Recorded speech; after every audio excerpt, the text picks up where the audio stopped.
सोना 74,820 रुपये और चांदी 1,01,300 प्रति किलो के लिए नए रिकॉर्ड पर पहुंची। मंदी के डर से निवेशकों का रुझान सुरक्षित संपत्तियों की ओर बढ़ा। विशेषज्ञों ने कीमतों में और तेजी की आशंका जताई। थोक महंगाई दर 7.3% पर दाल, चावल और तेल के दामों में भारी वृद्धि। एलपीजी सिलेंडर 1026 तक पहुंचा, सरकार पर दबाव बढ़ा। विपक्ष ने कहा जनता की कमर टूट रही है। CMIE रिपोर्ट, जुलाई में भारत में बेरोजगारी दर 8.4% दर्ज की गई। ग्रामीण क्षेत्रों में सबसे अधिक असर। रोजगार मेले बेअसर दिखे। सरकार ने रोजगार एक्सप्रेस नाम से नई योजना का ऐलान किया। CBSE ने 12वीं बोर्ड में AI आधारित मूल्यांकन की घोषणा की। अब छात्र की कोडिंग और डिजाइन स्किल को भी आंका जाएगा। शिक्षाविदों ने इसे भविष्य उन्मुख कदम बताया। भारत और जापान के बीच रक्षा सहयोग पर नई संधि पर हस्ताक्षर। दोनों देश मिलकर इंडो पैसिफिक क्षेत्र में निगरानी बढ़ाएंगे। विदेश मंत्री ने कहा चीन के बढ़ते दबदबे का जवाब है ये साझेदारी। देश में मलेरिया के मामलों में 28% की वृद्धि। स्वास्थ्य मंत्रालय ने दी चेतावनी। विशेष अभियान शुरू। 1 करोड़ मच्छरदानी मुफ्त दी जाएगी। ICMR ने मलेरिया रोधी नई दवा का ट्रायल शुरू किया। जोधपुर में मंदिर निर्माण को लेकर 2 समुदायों में झड़प, कई घायल। पुलिस ने 144 लागू कर इलाके को सील किया। मुख्यमंत्री ने जांच के आदेश दिए। सलमान खान की फिल्म जुड़वा 3 ने दूसरे दिन 31 करोड़ रुपए की कमाई की। फिल्म को जनता से जबरदस्त रिस्पांस। सोशल मीडिया पर ट्रेंड में। निर्देशक ने इसे कमबैक ऑफ द ईयर बताया। सुप्रीम कोर्ट ने एक देश एक चुनाव प्रस्ताव पर केंद्र से विस्तृत योजना मांगी। मुख्य न्यायाधीश ने कहा संविधान में संशोधन आवश्यक। सरकार ने कहा देश हित में है ये कदम। प्रधानमंत्री मोदी ने पोषण भारत अभियान 3.0 का शुभारंभ किया। गर्भवती महिलाओं को हर माह 1500 रुपए की पोषण सहायता दी जाएगी। विपक्ष ने कहा चुनावी साल में जनता को लुभाने की स्कीम। राहुल गांधी ने झारखंड में संविधान बचाओ पदयात्रा की शुरुआत की। उन्होंने कहा RSS संविधान को कमजोर करना चाहती है। बीजेपी ने बयान को देश विरोधी करार दिया। अरविंद केजरीवाल ने कहा दिल्ली को पूर्ण राज्य का दर्जा मिलना ही चाहिए। उन्होंने केंद्र पर जनादेश की लूट का आरोप लगाया। भाजपा ने पलटवार किया। कानून से ऊपर नहीं कोई। ममता बनर्जी ने पूर्वोत्तर में सेना की कार्रवाई पर सवाल उठाए। उन्होंने कहा लोकतांत्रिक राज्यों को सेना के हवाले नहीं किया जा सकता। केंद्र ने इसे अनावश्यक बयान बताया। तेजस्वी यादव ने बिहार में जातीय जनगणना को जल्द प्रकाशित करने की मांग की। उन्होंने आरोप लगाया केंद्र दबाव बना रहा है, रिपोर्ट न आए। JDU और RJD ने संयुक्त बयान जारी किया।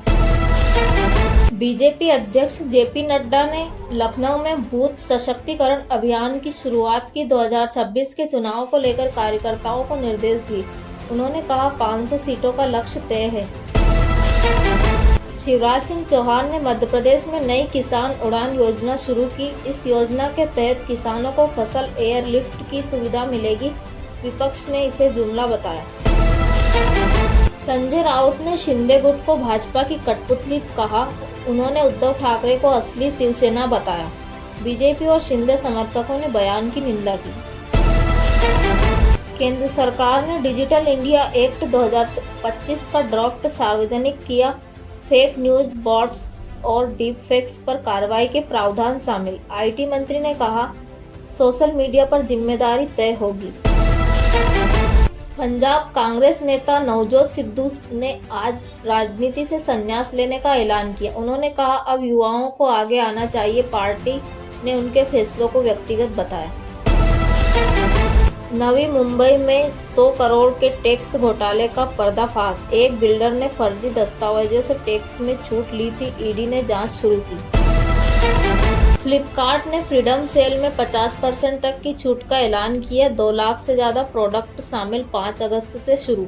ग्राहकों में उत्साह। ई-कॉमर्स में बिक्री बढ़ने की उम्मीद। पेट्रोल डीजल के दाम आज स्थिर रहे। दिल्ली में 101 रुपये 45 पैसे और 89 रुपये 76 पैसे। तेल कंपनियों ने अंतर्राष्ट्रीय बाजार में स्थिरता को वजह बताया। जनता ने थोड़ी राहत महसूस की। उत्तराखंड के चामोली में बादल फटने से 5 की मौत। 12 लापता, राहत कार्य जारी। आईटीबीपी और एसडीआरएफ तैनात, राज्य सरकार ने आपदा राहत कोष जारी किया। चीन ने अरुणाचल प्रदेश के 3 गांवों को अपने नक्शे में दिखाया, भारत ने कड़ा विरोध दर्ज कराया, अवैध और निराधार दावा कहा, राजनयिक बातचीत की तैयारी शुरू।